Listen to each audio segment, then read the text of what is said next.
The air over Savannah that August morning felt as thick as boiled sugar, slow and clinging, the kind of heat that makes a person aware of every inch of skin. Blackwood Manor held it like a sealed jar holds a wasp frenzy without escape, a soft hum that threatens to become a scream. The housemaids, who woke before the birds and long before their mistress, moved along the corridors with practiced invisibility, their hands already shining the brass that would never be clean enough for the people who did not notice hands. They knew the house by sound, the sigh of floorboards near the study, the stiff breath of the master bedroom door, the distant cough of the cook stifled behind a handkerchief. That morning, a new sound arrived, a hush where there should have been interruption. The master bedroom stood slightly ajar when it should have been closed. The younger housemaid, Elisa, noticed first. She carried a basin that trembled in her hands, not because she feared anyone watching, but because she sensed something watching from inside. She did not knock. She eased the door with her shoulder, just enough to let the light spill in like a confession. What she saw stopped her heart and restarted it wrong. Colonel Harrison Blackwood lay atop his silk sheets in the posture of a man interrupted mid-sentence. His lips were parted, his expression, as the doctor would later write with clinical horror, was pitched between agony and ecstasy, as if the body had lost the argument with both. Beside him, cradled against his chest, as though placed there by a hand both tender and desperate, slept or seemed to sleep Morgan, 23 years old, their face calm, their body a landscape the polite world had never learned to map. The sheets, white as church linen, carried a bloom of perspiration that smelled faintly of laudanum and something bitter, metallic, unnameable. On the table, a glass clouded with residue. On the rug, a smudge of ash, as if a thought had burned out upon arrival. Elisa did not scream. She made a small sound, more like the sound a kettle makes before it declares itself, then fled the way. One flees a storm that has already happened.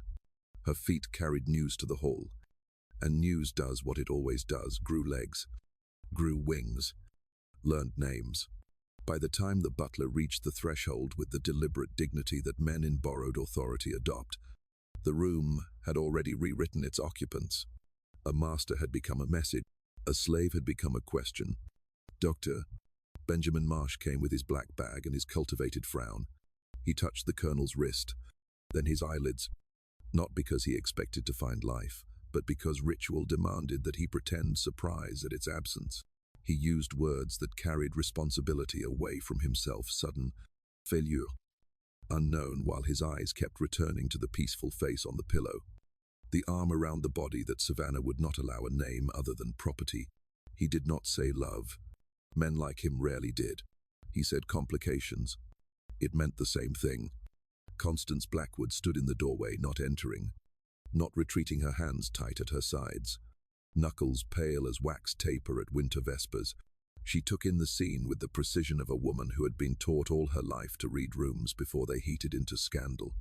Her gaze passed over Harrison, over the damp collar and the loosened cravat, paused on the glass with the milky trace along its curve, and finally fixed on Morgan.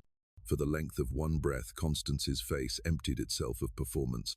Then she returned her expression to its place, a painted mask that fit so well it might as well have been bone.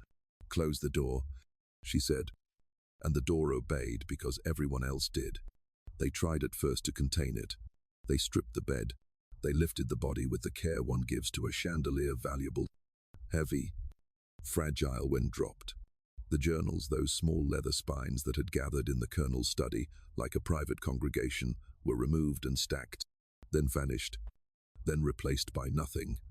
A servant scrubbed the faint stain from the floor, and when the stain refused to go entirely, they pulled a rug over the refusal. Constance rehearsed a sentence in front of the mirror. The colonel took ill in the night and practiced until the words had no taste. Augusta Merriweather was told a different sentence, heart. Sudden. She nodded too quickly. A nod can be a promise or a threat. Hers was both. But nothing stays contained in Savannah if it refuses. The story shivered along the iron fence rails and through the live oaks, into the parlors where women unpeeled gloves and men pretended not to hear. A colonel, dead. A slave in his arms.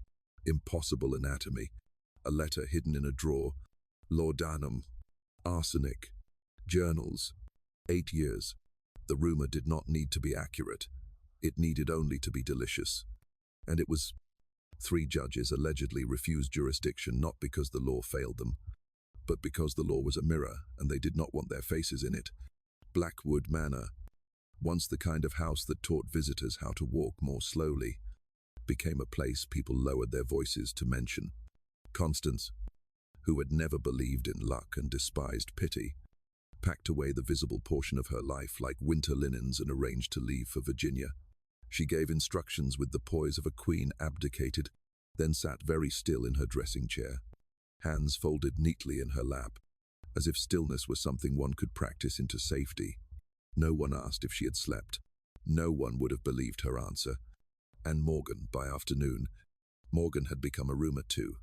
The most dangerous kind, a vanished fact. Someone swore they had seen a shadow slip through the side door before dawn. Someone else said the colonel himself had ordered rest. Privacy. Absolute silence. One woman insisted she had glimpsed a slight figure at the edge of the cotton rows, walking not like a fugitive but like a person who must keep moving to stay alive. The sheriff recorded nothing. The sheriff recorded everything. Both statements were true. If houses keep memories the way Spanish moss keeps light, Blackwood Manor began to glow with the past. There were rooms where laughter had once lived, and hallways that had memorized footfalls. Now they acquired new furniture, a closed piano, a covered mirror, a door that would not open because no one dared to ask it. In the kitchen, the cook made biscuits with the vigor of someone who believed that work could erase thought. In the quarters, people did not speak the name Morgan aloud, not because they were afraid of the word, but because they respected it. Later, men who wore respectability like armor would write that Colonel Blackwood had fallen victim to excess, too much nerve, too much tincture, too much appetite. They would say nothing about loneliness. They would avoid the word tenderness as if it were contagious. They would never admit that the image of a white man holding an enslaved person with the gentleness of a lover had complicated something inside them that they had devoted entire lives to keeping simple. Savannah itself has a way of absorbing scandal into history, the way summer storms are absorbed into soil. What was shocking becomes fertile. Yet some stories refuse that slow mercy. This one stood at the edge of the city like a monument. No council would approve. Was it murder, sin, madness? The questions repeated with the authority of church bells and the desperation of prayers that no one believed would be answered. All the while, the cicadas screamed as if they had been warning the city for years and no one listened. The doctor signed his papers. The undertaker did his quiet work. The newspapers printed a version of the truth that could be swallowed without choking. Colonel dies at home. Esteemed by many. Friends grieved. Enemy satisfied. None of that was the story. The story was this: a body that had lived by rules had died embracing a person who broke them. And somewhere in that collision, an entire order cracked. You may want a villain to enter here, or an avenging angel, or a confession to resolve the geometry of what you've just seen. Savannah prefers neat endings. So do most people who have something to lose. But the facts are uncooperative. There was a glass. There was a residue. There was a face that looked a little like peace and a little like pain. There were journals whose ink still darkened when opened, as if the words had not finished writing themselves. There was a wife who did not scream. There was a city that did the screaming for her. And there was Morgan, a person whom language could not contain without doing violence. A person whom law recognized only as property and medicine described as an anomaly. A person who would become, for a season, the most argued about absence in Georgia. To find the beginning of their story, we must leave the silk and the laudanum and go backward through the heat to a different room with a different kind of cruelty, the brick and barter of Charleston's slave market, where a man looking for labor found instead the mirror that would burn his house to the ground. Before we go there, hold this morning in your hands. Feel how heavy it is. Listen to the hush at the door and the small sound a young maid made when history changed shape. Remember the way the arm lay across the body. A gesture so simple that only a complicated world could call it scandal. Then come with me to September of 1850, where the auctioneer cleared his throat and said, Lot 47. and the crowd made the sound that people make when they sense a story that will not leave them alone. Charleston, South Carolina, September. Wusher. The city woke that morning under the smell of salt and sugarcane, a sweetness that turned sour in the nose before it reached the lungs. The harbor steamed in the early light, fog curling around ships that carried cotton one way and human beings the other. Bells from St. Michael's rang like a sermon everyone had already memorized, calling respectable men to worship before they crossed the street to buy people. The slave market on Chalmers Street stood like an altar to the god of commerce, 2 stories of red brick and iron bars, the mortar packed with decades of sweat and something darker. Inside, air thickened by humidity and breath clung to the walls, the ceiling low enough that sound had no choice but to bounce back on itself. Chains rattled, paper rustled. The auctioneer cleared his throat, his voice a whip that cracked across the murmuring crowd. Men of property gathered in their white linen, collars already damp with perspiration, pretending that the heat came from the weather and not the work of conscience. They carried ledgers instead of hearts, calculations instead of prayers. Outside, magnolia blossoms floated through the open doorways, their fragrance mocking the rot inside. Among them stood Colonel Harrison Blackwood, 42, a man who looked exactly like the system he represented. His boots polished, his hair precisely parted, his expression that of someone who believed refinement could wash away the scent of blood. He told himself he was here to replace 2 field hands lost to debt, but he lingered near the back of the room like a gambler who had already begun to suspect he would lose more than money. The auctioneer called the next lot, Lot 47, name Morgan, approximately 15, origin unknown, full documentation available to serious buyers. The murmur died, replaced by a collective intake of breath. A few planters whispered to each other, then looked away. One man, his cane clicking nervously against the floor, muttered something about unnatural birth. Another spat tobacco juice and made the sign of the cross. Morgan stepped onto the block in a plain cotton shift that clung to skin the color of sun-warmed copper. Their posture was straight, unflinching. Even at 15, there was something unsettling about their stillness, not defiance, not fear. Something else entirely. The face seemed to change depending on where you stood. A boy in one light, a girl in another. The crowd shifted, uneasy. Starting bid, $200. The auctioneer barked. No one spoke. A silence spread through the hall like infection. Buyers who had elbowed for position now moved toward the exits, muttering about trouble stock. The air itself seemed to retreat. Harrison watched them go. Curiosity, that dangerous disease, began its slow fever in him. What kind of person frightened men who made a living buying and breaking people? He lifted his hat to fan himself, eyes never leaving the figure on the block. 200, he said at last. The auctioneer's relief was almost visible. His gavel came down hard, loud enough to startle the pigeons outside. Sold to Colonel Harrison Blackwood of Savannah. In the office behind the auction floor, a clerk with a waxed mustache handed Harrison a sealed envelope and a glass of tepid water. Colonel, company policy, he said. Full disclosure for merchandise of unusual constitution. Harrison broke the seal. Inside were pages covered in cramped handwriting, the words clinical but pulsing with unease. Subject possesses both male and female sexual organs. Apparently functional. Behavioral disposition calm. Articulate. Intellectually advanced. Previous owners reported disturbing effect on household morale. Sold repeatedly due to discomfort among staff and masters alike. The clerk looked away as he spoke. You understand, sire.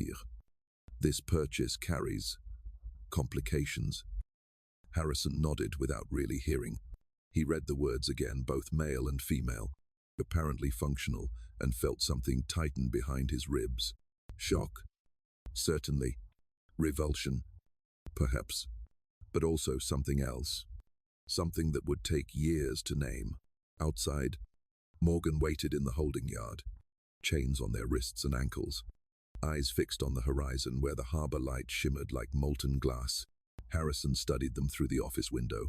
There was no visible fear. No player. Only the stillness of someone who had already learned that survival required quiet observation. He should have walked away. He should have handed the papers back and chosen another body, one that fit neatly into the categories his world understood. Instead, he signed. That signature was a prophecy written in ink. When they loaded Morgan into the carriage that would carry them south towards Savannah, the sun had already begun to bleed into the horizon. The sky above Charleston turned the color of old copper, and for a moment the city looked as if it were on fire, a fitting backdrop for a transaction that would ignite far more than its participants understood. As the wheels began to turn, the auctioneer pocketed his fee and muttered to no one in particular, "Good riddance. That one brings curses." He was wrong. Morgan didn't bring curses. They brought truth, the kind that burns everything false to ash. Outside the market, the last sound of chains faded into the clatter of hooves. Harrison leaned back in his seat, the envelope still in his hand, staring at the youth across from him. The carriage rocked gently, the air thick with salt and unspoken questions. "You understand your duties?" he asked. His voice measured.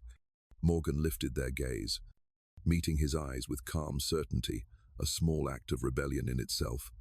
"No, sire," they said softly, "but I will learn." And in that moment, quiet, unremarkable to anyone else, the boundaries between master and slave, man and woman, began to bend.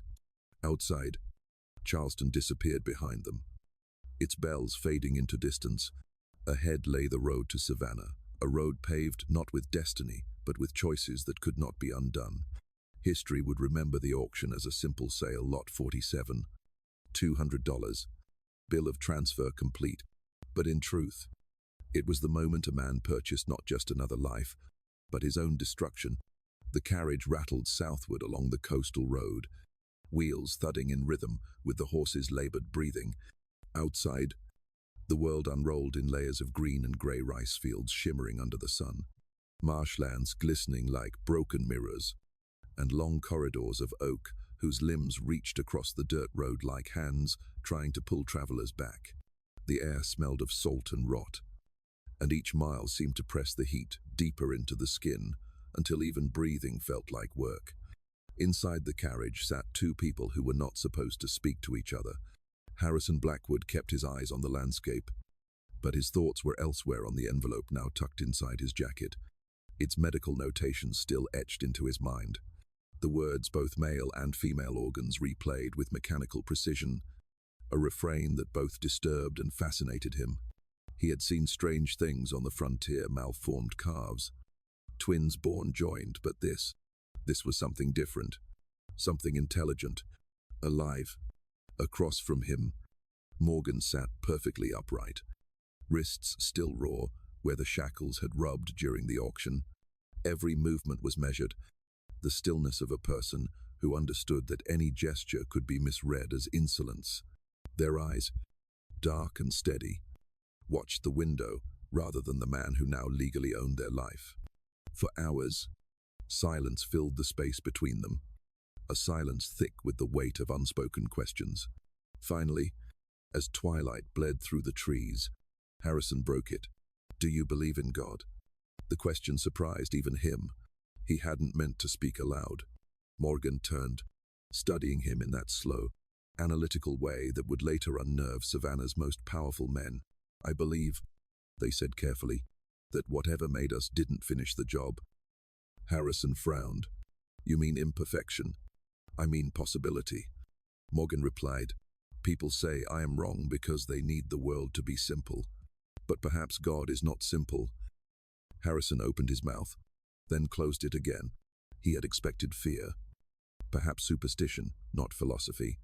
The words stirred something old and restless inside him, a feeling he hadn't entertained since university, before duty and property and family had pressed him into shape. When the carriage stopped for the night at a small inn outside Beaufort, Harrison ordered that Morgan be brought inside instead of left chained in the stable. The innkeeper hesitated. The look on his face said it all, but the colonel's tone left no room for argument. He arranged for a separate corner near the hearth, close enough to watch, far enough to quiet scandal. That night, Harrison barely slept. He sat by the window, with a candle guttering in the humid air, watching Morgan's shadow flicker on the opposite wall. Every few minutes, his gaze would drop to the small leather pouch of papers beside him, the bill of sale, the physician's report, the notation that said anomaly, avoid intimacy. The word intimacy lingered longer than it should have. On the second day, rain began, not the gentle kind, but the kind that beats the world into submission. Water poured from the sky in sheets, soaking the horses and turning the dirt road into a slick vein of mud. Harrison pulled the curtains closed, the smell of wet earth filling the cabin. Morgan finally spoke. "May I ask you something?" "Sire." "You may." "Why did you buy me?" The question caught him off guard. He met Morgan's gaze and saw no accusation there, only curiosity and something that felt like quiet bravery. "I needed an attendant," he answered automatically, then sighed, hearing how hollow it sounded even to himself. "Perhaps I was curious. You were different." Morgan's lips curved, not into a smile but into something more knowing. Different is a dangerous word. Dangerous. It means you've noticed what others pretend not to see. The carriage jolted over a rut, and the conversation ended. But the sentence stayed with Harrison long after the wheels steadied. That night, they camped along the roadside beneath oaks, heavy with moss. The slaves traveling with the plantation caravan built a fire, their murmured songs drifting into the dark. Harrison sat apart, his coat pulled tight against the damp, and found his eyes drawn again and again toward Morgan, the way firelight softened their features, erasing boundaries that the daylight insisted on enforcing. He asked quietly, "How do you think of yourself?" Morgan looked at the flames for a long time before answering, "As myself, not as what others require me to be." There was no arrogance in it, no defiance, only truth. Harrison leaned back, the words echoing in his mind like scripture, rewritten by a heretic who somehow understood God better than the priests. He realized that for the first time in years, he was speaking to someone who was not performing, not calculating, not flattering or fearing. It felt honest. When dawn broke on the third day, Savannah's marshes spread before them like an ocean trapped on land. Blackwood Manor waited at the end of a long drive lined with oaks, their branches veiled in grey moss that swayed without wind. The house rose from the mist-white columns, dark windows, a symmetry so precise it felt unnatural. To the outside world, it was the symbol of southern grace. To those who labored there, it was a monument to captivity. As the carriage slowed before the gates, Harrison glanced at Morgan. "From this moment," he said, "you'll serve as a house attendant. You'll have a small room near my study. You will not speak unless spoken to. But when I am in the study, you may read." Morgan's eyes widened slightly. "Read, sire." "Yes, there are books there, Greek, Latin, philosophy. Use them." Quietly. A pause. Then, softly, "Why?" Harrison hesitated. "Because I suspect you see the world in ways most cannot, and I want to understand it." The horses neighed. The wheels ground to a halt, and the gates of Blackwood Manor opened. What neither of them realized was that beyond those gates lay not just a plantation, but a stage, and every wall within it already had ears. Inside the house, Constance Blackwood stood waiting at the top of the portico steps, her silhouette framed by the blinding white columns. Her posture was immaculate, her expression carved from restraint. She did not yet know that her husband had returned with something that would dismantle the life she had built. The rain stopped as the carriage came to rest. The sun broke through in streaks of gold, illuminating the moss-draped trees like dying angels. History often begins quietly, with nothing more dramatic than the sound of wheels stopping on gravel, and that is how ruin arrived at Blackwood Manor. Blackwood Manor loomed above the red Georgia clay like a ghost that refused to remember it was dead. Its white columns, once the pride of the county, gleamed in the sun so fiercely that they seemed carved from bone. Spanish moss dripped from the ancient oaks, grey and heavy, swaying without wind like the hair of the hanged, whispering secrets to anyone who dared listen. At the top of the portico stood Constance Blackwood. Her presence alone could silence a room, and the household slaves who lined the veranda knew better than to speak when she was still. At 32, she was still a striking woman, her beauty severe, the kind that had to be polished and managed like a weapon. Skin pale as ivory kept under parasols, eyes so cold they made heat retreat, and a voice honed on years of social calculation. She had been born to perform dignity, to smile in rooms full of knives and never let the blade touch her skin. When the carriage stopped, she watched without expression as her husband stepped down, his boots dull with dust from the Carolina roads. She noticed at once that he did not look at her first. He looked behind him. Business in Charleston required my presence, Harrison said. His tone was casual, but Constance heard the strain beneath it, the same brittle note he used when lying about cards. Debts. Or women. I see, she said. Her eyes shifted past him to the figure emerging from the carriage. A youth, slender, dressed too neatly for the fields but too simply for the house. The sunlight struck their skin a warm, ambiguous bronze, and Constance's trained gaze lingered longer than politeness allowed. There was something disquieting about the face. The bones too fine for a boy, too angular for a girl. Beauty. Yes, but the wrong kind beauty that made people whisper. And who? She asked. Is this? A new house servant, Harrison said quickly. I'll need help managing correspondence and ledgers. Morgan. The name hung between them. Constance descended 2 steps, her silk skirts whispering against the marble.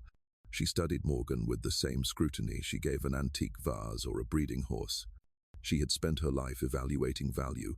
This one seems delicate, she observed, her voice smooth but edged. Too fine for heavy work. I hope the price reflected that. Harrison's jaw tightened. Their duties are already assigned. Indeed. Her eyes flickered toward him, catching the subtle emphasis in his tone. There, not his or hers. She filed the detail away. Then I trust you'll explain the rules of the house yourself. I dislike wasting breath on what should already be understood. She turned sharply and swept through the doorway, the faint scent of lavender trailing behind her like a signature. Her footsteps echoed through the foyer, across marble floors polished by hands she never saw. The butler led Morgan to the servants' corridor, past portraits of long-dead Blackwoods, whose painted eyes followed every newcomer with aristocratic disapproval. The house seemed to breathe timbers, expanding and contracting in the heat, stairs creaking as if under invisible weight. Somewhere above, a clock ticked with funereal patience. Harrison watched until Morgan disappeared around the corner. Only then did he exhale, as though releasing something he hadn't realized he was holding. Constance retreated to her private sitting room, where the air smelled of camphor and preserved flowers. She poured herself a small glass of sherry, not because it was noon, but because it was necessary. From the window she could see the fields stretching beyond the oaks, neat rows of cotton glowing white under the sun. The sight usually calmed her. Not today. She had been a wife for 14 years, a hostess for almost as long, and she understood her husband better than he thought. His absences, his silences, his increasingly elaborate excuses, she had long since learned to let them pass. As one tolerates the creaking of an old house, men of property always strayed. Their wives maintained appearances. That was the bargain. But this was different. Harrison's voice, when he spoke to the new servant, had carried something she had not heard from him in years' warmth. That small, dangerous flicker of care. Constance set her glass down too hard. The sound sharp as a gunshot in the still room. Delicate, she whispered to herself, repeating her own word with contempt. He brings something delicate into my house. From the garden below came the faint voices of slaves at work, singing low and rhythmically, their melody threaded through the walls. The same tune, every plantation in Georgia knew, half prayer, half endurance. Constance shut the window against it. She hated that sound.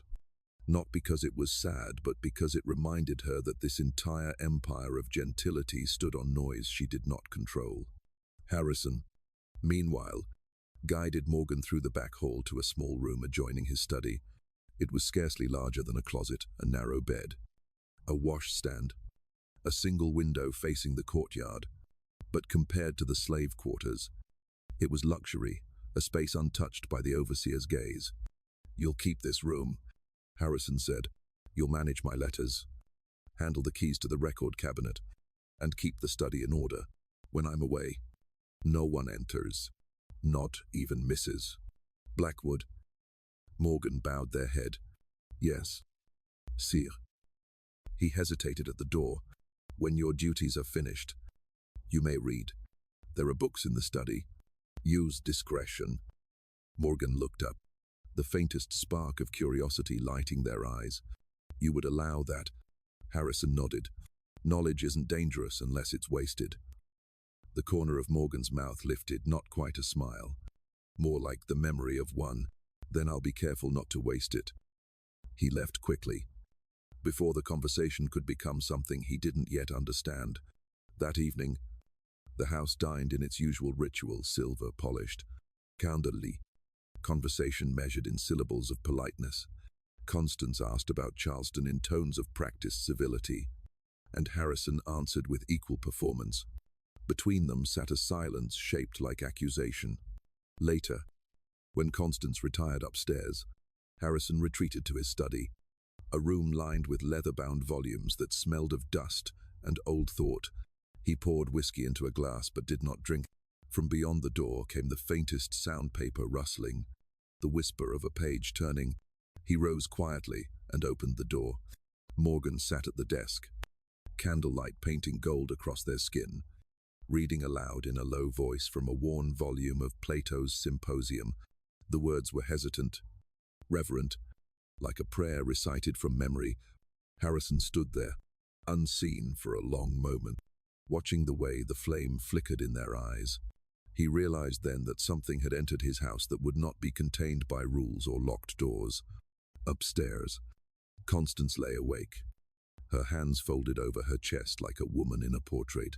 The house creaked around her, the cicadas screaming outside the shutters. Somewhere below, a door closed softly, the sound of a secret beginning. She opened her eyes in the darkness and whispered, almost gently, "I will find out what it is."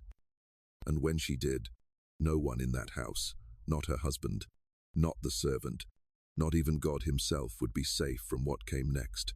Blackwood Manor settled into its evening rhythm with the precision of ritual. Dinner ended at exactly 8:30. The house slaves cleared the table in silence, carrying silver trays down to the kitchen where laughter was forbidden, but whispers thrived. Benign, Constance had retired upstairs with her sherry and her prayers, locking the door behind her like a queen defending a crumbling throne.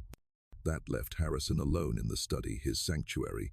The air there was different, thick with tobacco and ink, the faint sweetness of magnolia drifting in from the garden through a half-open window.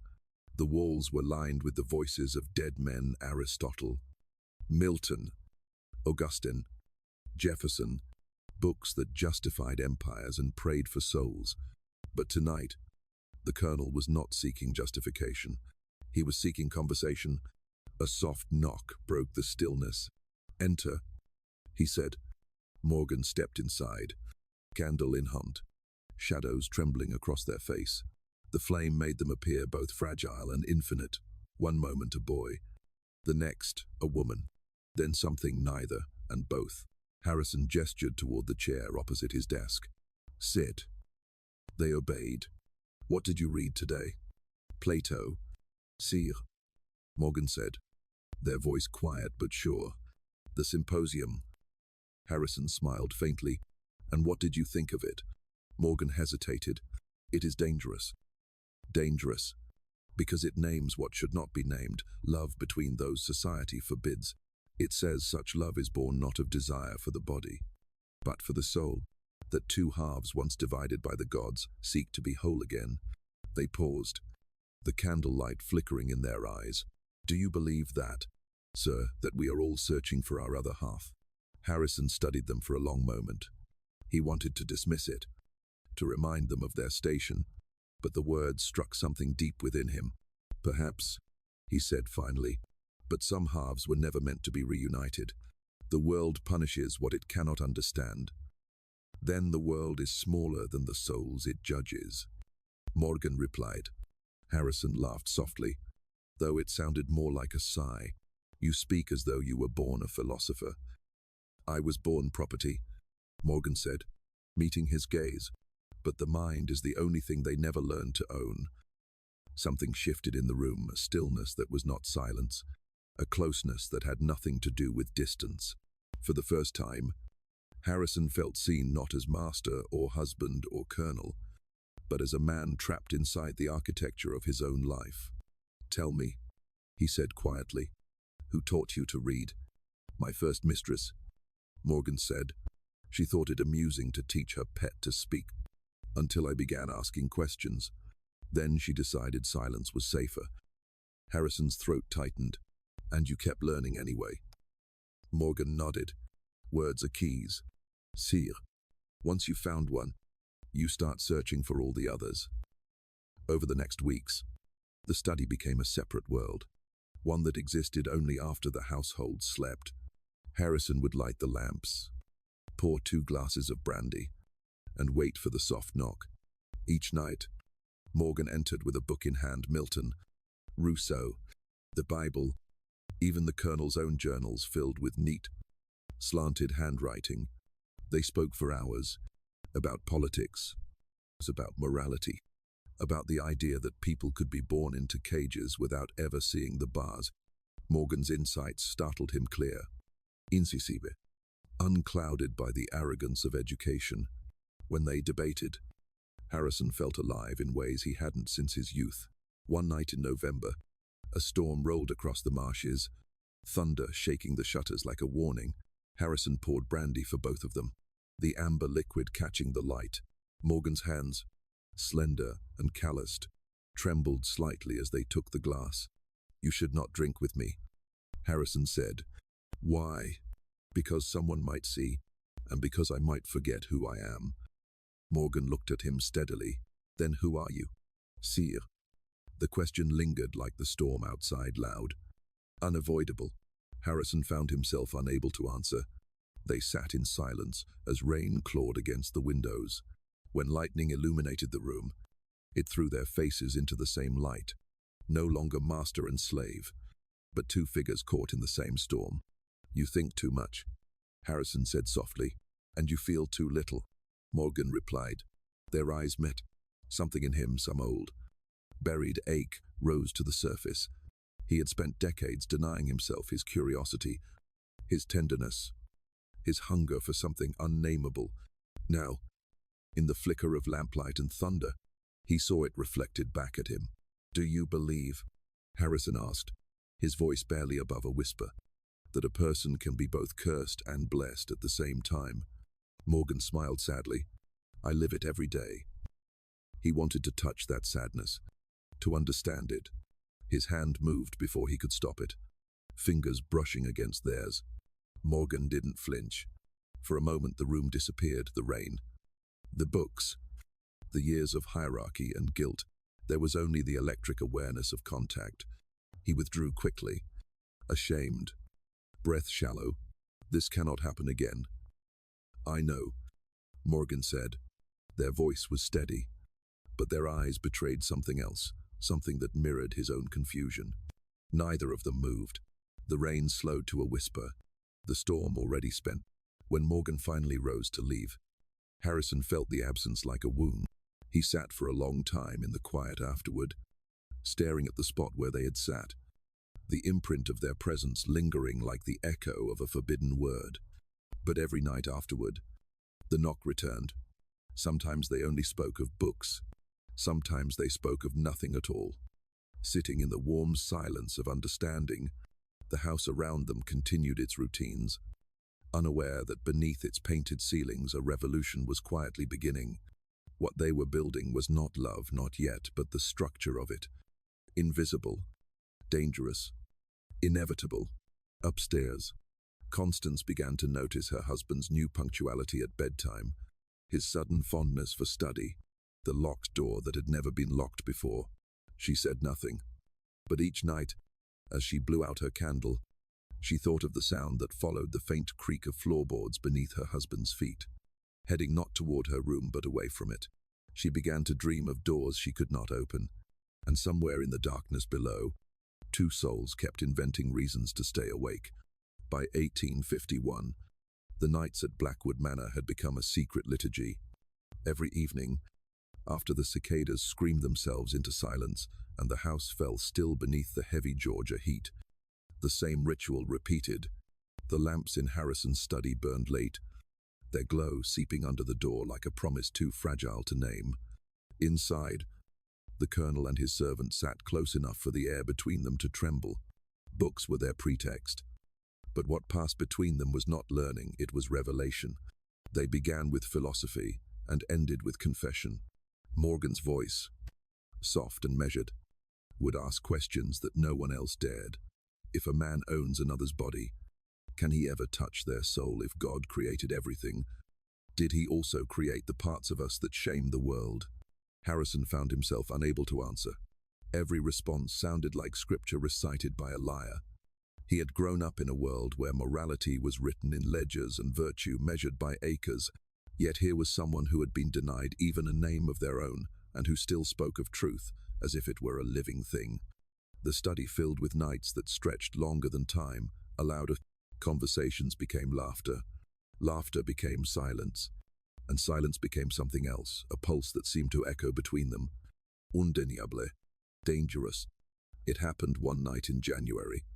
When the fire in the hearth burned low and the air tasted of rain, they were reading Sappho lines about a love that dared speak its own name when the world forbade it. Harrison read the verses aloud, his voice faltering halfway through. "Love shakes my heart," he murmured, as the wind on the mountain shakes the oak trees. He stopped. His eyes lifted from the page to Morgan. The youth sat across from him, candlelight softening the sharpness of their features. Neither male nor female, neither servant nor master, simply human, luminous and real in a way that everything else in Harrison's life had ceased to be. "Morgan," he said quietly. They looked up, unflinching. "Yes, sire. I don't think I can pretend not to see you anymore." Morgan tilted their head slightly. "Then don't." The words, so simple, so devastatingly calm, broke the last thread of restraint. He rose from his chair, crossing the space between them with a hesitation that was equal parts reverence and fear. His hand brushed against their shoulder, the faintest contact, but enough to send every nerve in his body screaming. Morgan didn't pull away. They simply breathed in, and the air between them changed. When he kissed them, it was not passion but surrender, the breaking of a dam that had held too long. The kiss tasted of ink, of sweat, of something sacred and profane all at once. The storm outside crashed through the shutters, but neither noticed. The world had narrowed to two heartbeats beating wildly out of rhythm. Later, when it was over, Harrison sat on the edge of the sofa, head in his hands, shame already clawing at the edges of what had just felt like grace. "This was wrong," he whispered. "God forgive me." Morgan's voice came softly from the shadows. "If love is wrong, then what is left? That's right." He looked up, startled. "Love, you call this love? I call it survival," they said simply. "But perhaps survival is a kind of love." The words pierced him. He wanted to argue, to insist that a master could not love a slave, that consent could not exist where ownership did. But his body, his heart, his trembling hands betrayed him. He loved them, and that truth frightened him more than damnation ever could. "This cannot happen again," he said, though his voice was already breaking under the weight of its own lie. "I know, sire." And they both understood that it absolutely would. Months passed, and the house learned to keep its own secrets. Harrison began spending every night in his study. The servants whispered about his late correspondence. Constance, ever the observer, grew colder, her silences sharper. She said nothing, but her eyes followed him like a ledger marking debt. Harrison told himself he was still in control, that what he and Morgan shared was contained, manageable, but the truth was simpler. He was addicted. He told himself that the study was his sanctuary, but it had become a confessional. Morgan would sit across from him, reading aloud, their voice threading through the candle smoke like music. He found himself addicted not only to their touch, but to their mind, to the way they dismantled the world's logic with a single quiet question. One evening, Morgan spoke first. "You could free me." The words landed like a stone dropped into still water. Harrison froze. "You know that's impossible." "Nothing is impossible, only forbidden." He set his glass down. "Too hard. You don't understand what that would mean. To free you would be to expose us both." "I understand perfectly," Morgan said. "You want me close enough to touch, but not free enough to choose. You call it protection. I call it fear." Their calmness enraged him because it was true. "You think I don't live with fear," he snapped. "Every day I wake wondering who might have seen a look, a gesture. If anyone suspects, you lose everything." Morgan finished. "Your name, your comfort, your illusion of goodness."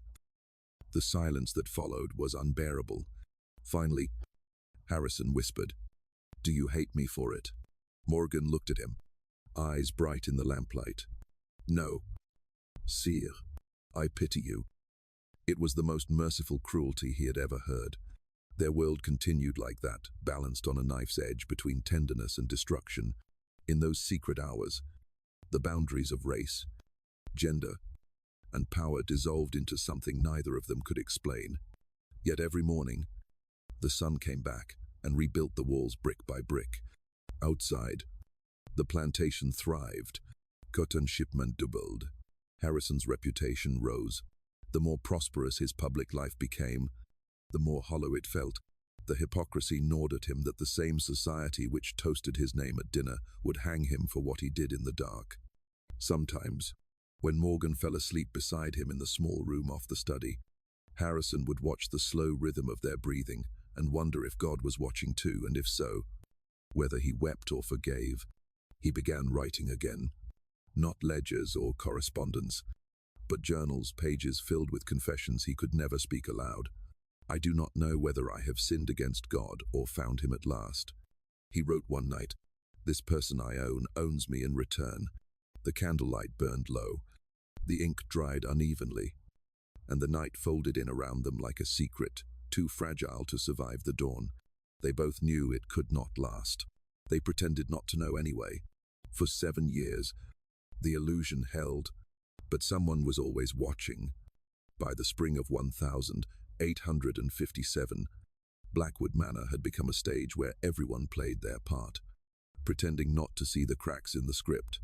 The guests who came for dinners and charity luncheons still admired the rose garden, the imported marble, the perfect manners of their hostess. They still spoke of Colonel Harrison Blackwood as one of Savannah's finest gentlemen. But inside the walls, the truth moved quietly, patient and observant, like smoke looking for air. Constance Blackwood had learned patience the hard way.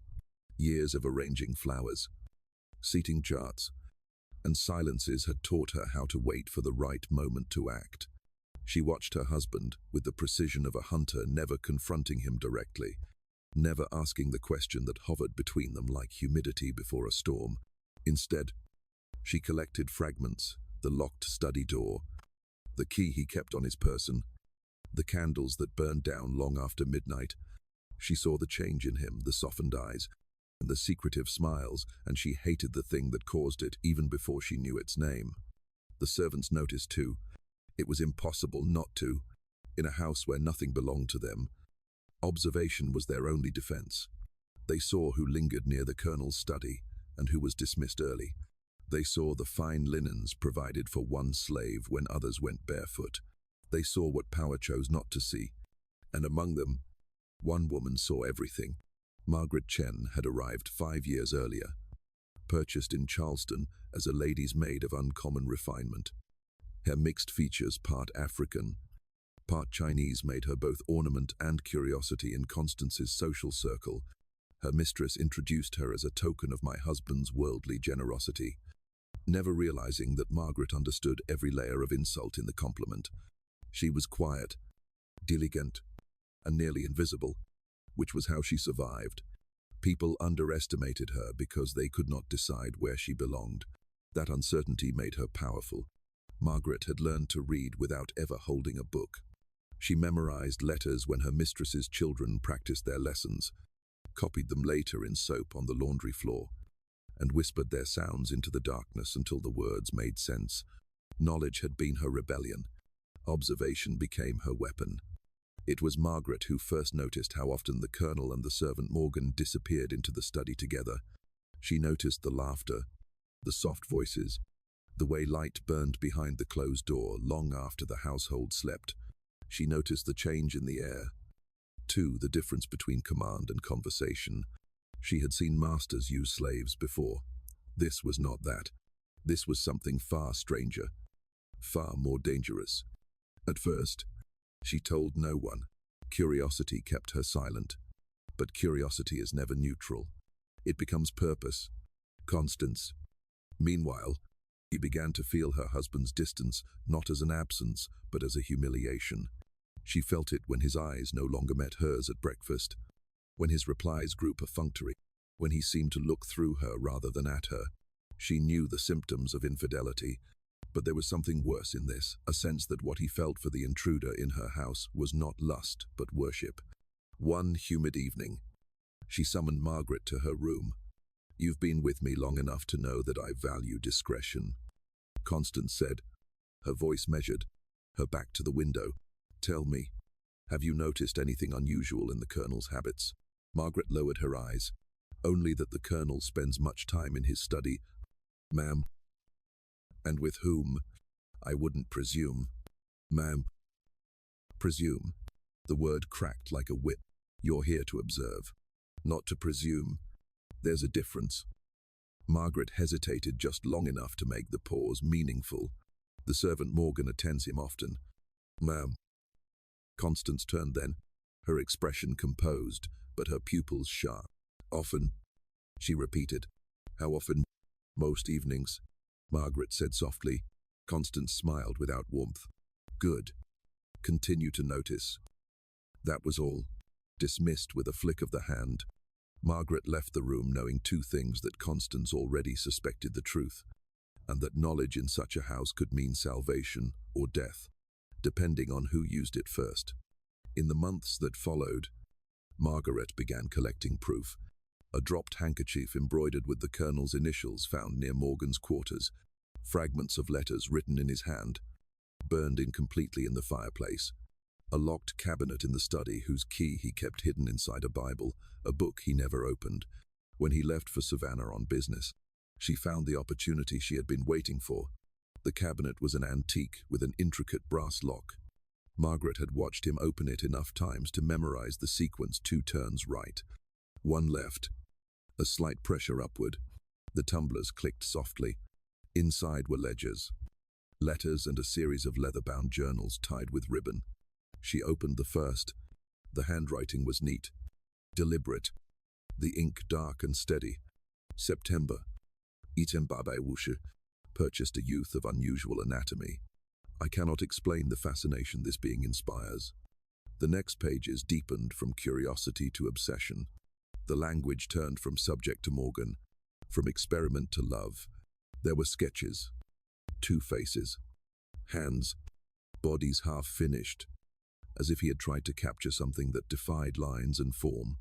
Margaret read until her candle guttered. She felt no shock, only a strange mixture of pity and awe.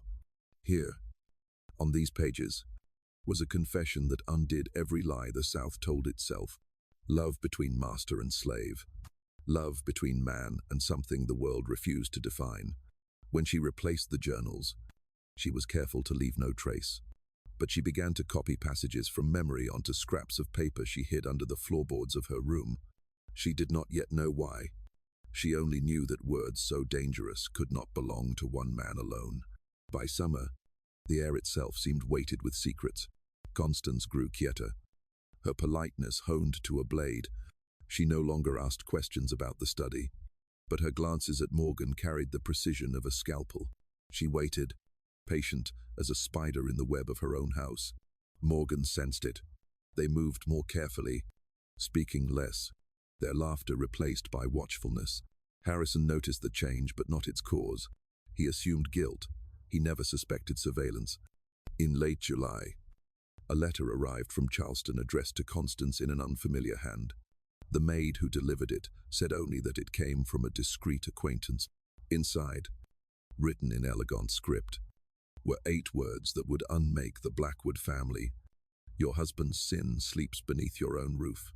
There was no signature, only a pressed magnolia petal, its edges brown with age. Constance folded the letter once, twice, then set it aflame in the hearth, watching until every trace was gone. When she turned from the fire, her face was calm, but in her mind, something had shifted, no longer suspicion, but purpose. In the attic above the nursery, Margaret stored her copied pages and waited for her own moment. She had seen enough to understand that the Blackwoods' destruction was coming, and that she might be able to steer it. Her loyalty was not to master or mistress, but to survival and perhaps, quietly, to Morgan, whose calm defiance she admired. When she knelt that night beside her bed, she whispered not a prayer but a vow. When this house burns, I will choose who survives. Outside, thunder rolled across the marshes, shaking the windows in their frames. The first storm of August was coming, and with it, the event that would turn every whisper into a scream. The storm arrived on an August morning so heavy that the horizon vanished. The air hung motionless, as if the world were holding its breath. The oaks bent low under the weight of the rain, their moss-like soaked hair. Within Blackwood Manor, something darker than thunder was gathering. Morgan had not been feeling well for weeks. Faint spells, nausea, a strange heaviness in the body that neither work nor rest could shake. At first, they had hidden it. A cold, they told themselves. A fever, perhaps. But as July bled into August, the truth grew harder to deny. Their belly had begun to swell. The realization came like a wound. Impossible, they thought.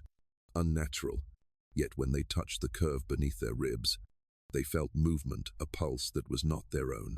That morning, while sorting the Colonel's correspondence, Morgan collapsed without warning. The sound of falling books echoed down the hall, drawing Harrison from the adjoining room. He found them unconscious on the floor, papers scattered like snow. Morgan, his voice cracked. He knelt beside them, lifting their head onto his arm. Sweat slicked their skin. Their lips were pale. Fetch Dr. Marsh. He barked to the nearest servant. And say nothing to Mrs. Blackwood. When the doctor arrived an hour later, soaked to the bone, he looked uneasy before even setting down his bag. He had been treating the Blackwoods for years. He knew which questions were safe to ask, and which were not. Harrison gestured toward the small bed in the adjoining room. Examine them, quietly. Doctor, Marsh hesitated. If this concerns the slave, it concerns my household. Harrison interrupted, his tone sharp enough to cut. The physician nodded once, set to work, and for 10 long minutes the house was silent, except for the rain and the soft creak of floorboards as Constance's footsteps passed somewhere above. When Marsh finally emerged, his face was the color of paper. Colonel, he said, voice barely steady, the subject appears to be approximately 4 months pregnant. Harrison felt the room tilt around him. That's impossible. Marsh swallowed hard. So I would have said, Sire. But there is no mistake. I cannot explain how such conception occurred unless... He stopped himself, glancing toward the door. Say it, Harrison demanded. Unless you already know. Marsh said quietly, given what you told me of this person's condition. The silence that followed was worse than accusation. Harrison turned toward the bed. Morgan had awakened, eyes open, tears mixing with the rain that seeped through the cracked shutters. Their voice trembled. Please, Sire. Don't let him kill it. Marsh stepped back. Colonel, this cannot be allowed to continue. The risks are monstrous. The child could not survive, nor the mother. And if anyone were to discover— No, Morgan whispered, clutching the sheet to their chest. Please, don't take it from me. Harrison's gaze shifted between them, the trembling physician, the terrified person on the bed, the rain streaking the windows like veins of lead. He felt his entire world narrowing to a single choice. Dr. Marsh, he said at last, his voice low and final, you will speak of this to no one. Do you understand? Colonel. 2. No. 1. The doctor closed his bag with shaking hands. As you wish. He left the room as though fleeing contagion. That night, the manor seemed to pulse with unease. The servants whispered that the colonel had locked himself in the study. No one saw Constance, though a candle burned behind her window until dawn. Morgan lay awake, listening to the rain. Their hands moved to their abdomen, feeling the faint stirring beneath the skin. It was not terror they felt now, but something stranger, a fierce, inexplicable protectiveness. The child, they thought, was proof of something neither sin nor science could erase. Proof that what had existed between them was real. They whispered into the darkness, you will live, even if I do not. Constance found out by accident, or rather, by instinct. She had learned to read the air of her house, the way sailors read wind. That evening, passing the study, she heard voices, Harrison's tense, the doctor's trembling. Words floated through the door, pregnant, abnormal, disaster. Her hand froze on the brass handle. Her heart did not beat. For a moment she stood there, hearing nothing but blood. Pregnant. The syllables bloomed in her mind like poison. She didn't confront him immediately. Rage like hers required calculation. She waited until the doctor's carriage had gone and the storm's noise covered her footsteps. Then she pressed her ear to the door. Inside, she heard her husband's voice low. Desperate. I need time to think. And Morgan's softer, you already have everything. Please let me keep this one thing. Constance stepped back from the door, her whole body trembling. Everything, she thought. You have everything. She climbed the stairs in silence. In her room, she poured brandy with hands that barely obeyed her. She looked into the mirror and saw a stranger, eyes wide, mouth twisted, not a lady of Savannah, but an animal cornered. Her reflection whispered the truth. She could not yet say aloud the woman of Blackwood Manor had been replaced by the thing her husband's betrayal created.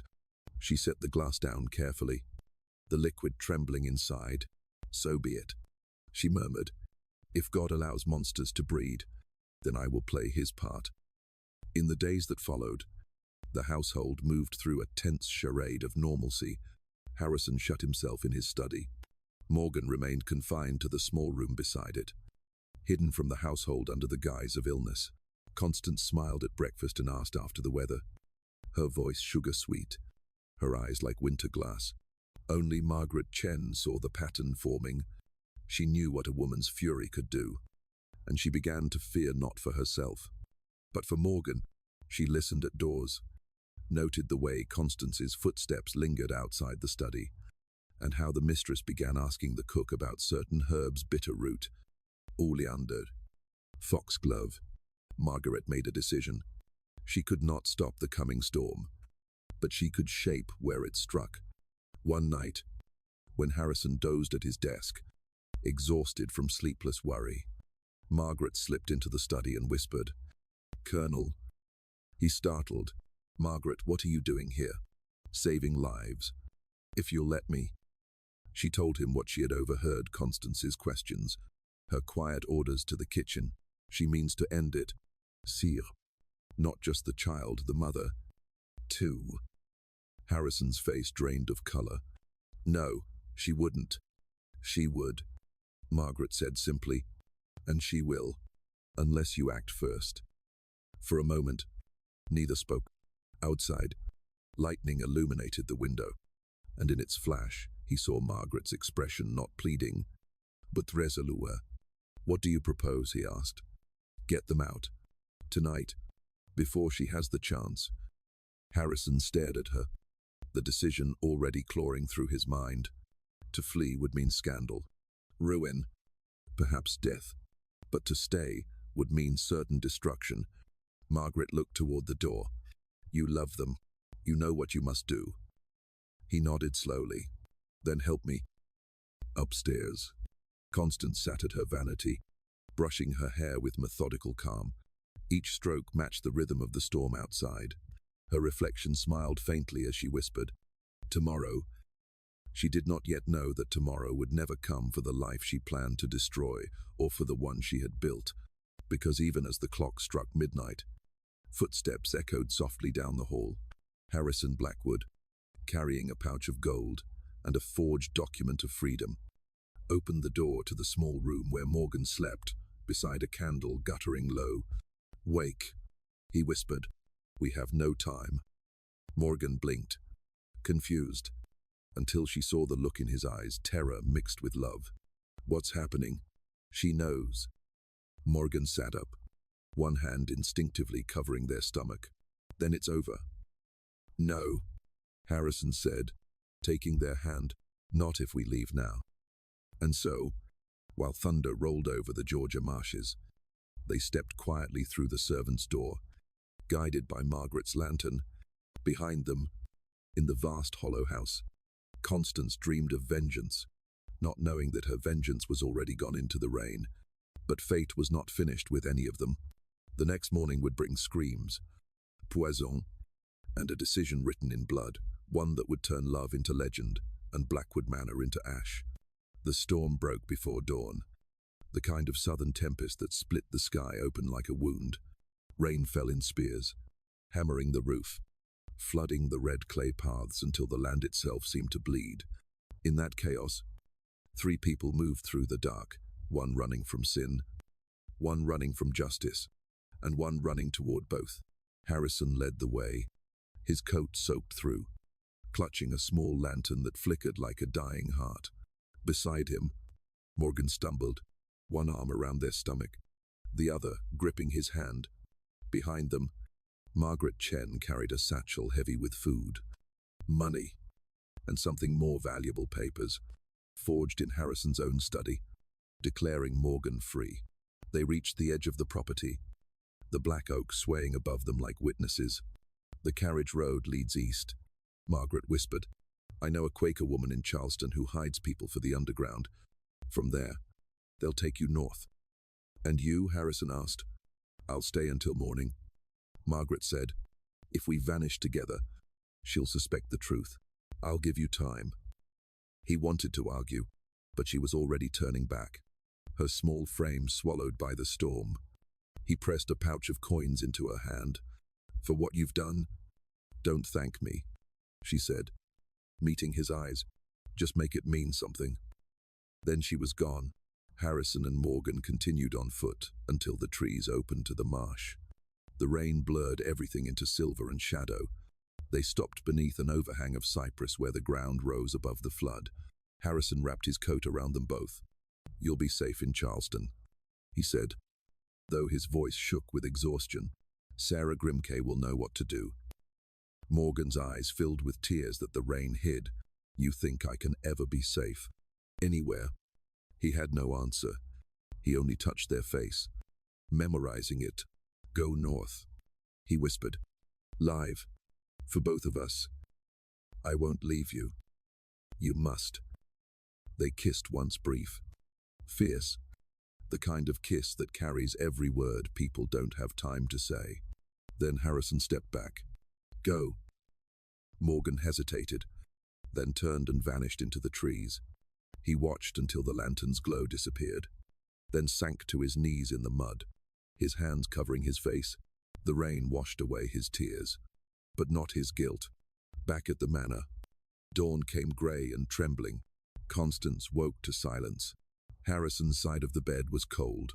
She dressed quickly, every movement precise. By the time she reached the study, she already knew. The small room beside it, the servant's room, stood empty, the bed unmade, the window open to the rain. She stared at the empty space as if it might confess. Then she saw it, a candle burned down to nothing. Wax pooled like blood across the table, and on the desk a note in Harrison's hand. "Forgive me. What I take tonight is yours only by law, not by right." Her breath left her in a strangled sound. No, the fury that rose then was cold, clean, and absolute. She moved through the house like a ghost, opening drawers, searching for something, anything to strike back. When she found the vial in her dressing table, she recognized it immediately: arsenic, the household poison she kept for rats. She poured a few crystals into her palm. They looked like sugar. "Sweet enough," she murmured. Margaret appeared in the doorway. "Ma'am." Constance turned, her face serene. "Prepare breakfast for the Colonel. He's returned." Margaret lied without hesitation. "Yes, ma'am, he's in the study." For a moment, Constance's expression faltered, relief and suspicion wrestling in her eyes. "Then bring tea," she said, "and leave the rest to me." When Margaret left, she moved quickly to the kitchen. She took 2 cups, filled both with boiling water, and dropped the poison into one. The crystals dissolved without trace. She carried the tray upstairs herself, her steps soundless. But when she reached the study, it was empty. Only the window rattled in the wind. A voice spoke behind her. "Looking for me?" Harrison stood in the doorway, soaked to the bone, his eyes hollow. Constance froze. "Where is it?" she whispered. "Gone." Her composure shattered. "You let it escape. I set them free." Her hands trembled. "You ruined us. You've made me a laughingstock, our daughters." "I did what was right," he said quietly. "For once." "Right," she laughed, a sound sharp enough to draw blood. "You call your perversion right." She picked up the poisoned cup. "Then drink to it." He looked at the cup, then at her. Slowly, he crossed the room. "If I drink, will it save you from yourself? It will save this family from your shame." He reached out, taking the cup gently from her hand. "No," he said, "it will save you from knowing what you've become." Before she could stop him, he drank. The porcelain slipped from her fingers, shattering on the floor. For a moment, nothing happened. Then he staggered, clutching the desk, his face contorted, pain and peace battling in the same instant. He fell to his knees, gasping. "Tell them," he whispered. "I loved. Only once." Constance knelt beside him, horror breaking through her fury. "Harrison, what have you done?" He smiled faintly, the corners of his mouth trembling. "What you never could." Within minutes, he was still. Constance stared at his body, the rain pounding the windows like fists. Somewhere in the house, a door slammed, perhaps the wind, perhaps the judgment of God. Behind the wall, unseen, Margaret pressed a hand to her mouth to keep from crying out. She had seen everything. She waited until Constance fled the room, then stepped forward, kneeling beside the fallen man. "You fool," she whispered. "You noble, ruined fool." She noticed something on the desk, a sheet of paper, half-written, ink still wet. It began as a letter to Morgan. "If you read this, know that I am not afraid. My sin was love. My punishment, truth." Margaret folded it carefully and hid it in her apron. Then she did something she hadn't planned. She took one of Harrison's journals, the thickest, bound in red leather, and slipped it under her shawl. When she left the study, she did not look back. Hours later, the storm eased. By nightfall, the Colonel's death was declared a suicide. The doctor signed the papers.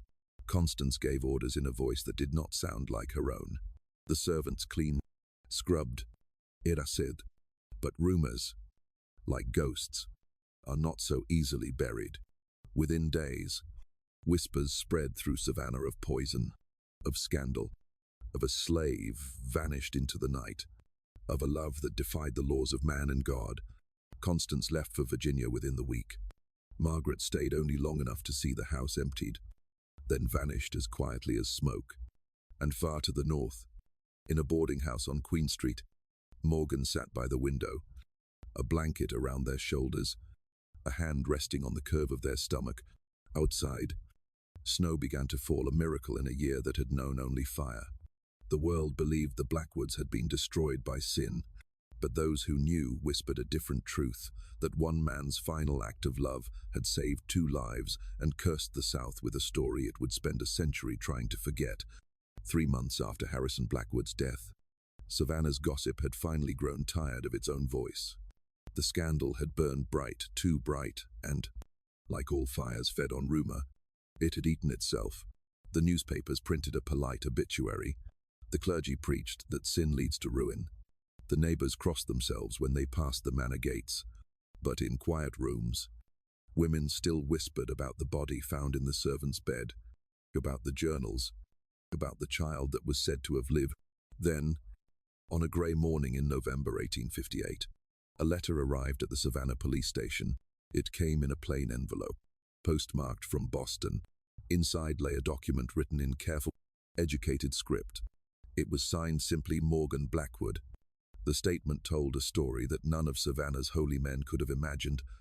I write this not to beg forgiveness, for I did nothing wrong. I write so that truth will not rot in the ground beside him. Morgan's account revealed that on the night of the storm, Constance had indeed entered their room with poison in hand. But Margaret Chen had seen it coming. The maid had switched the cups, turning vengeance upon itself. When Constance struck in fury, Margaret had intervened. One blow, a candlestick, a cry. The mistress fell unconscious.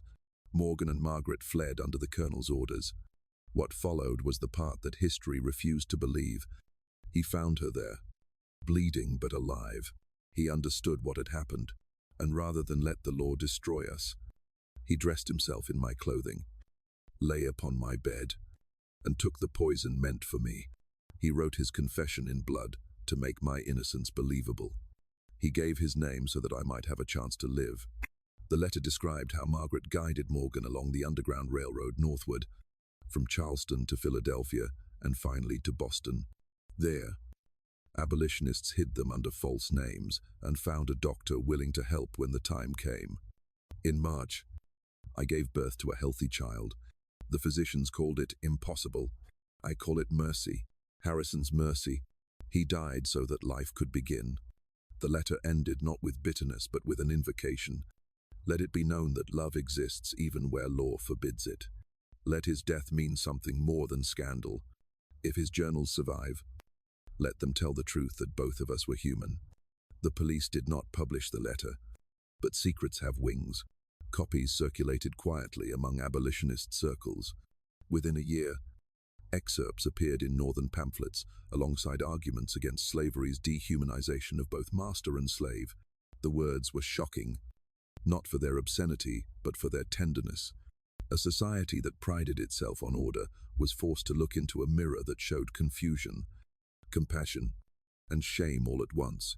Frederick Douglass referenced the journals in a speech in 1860.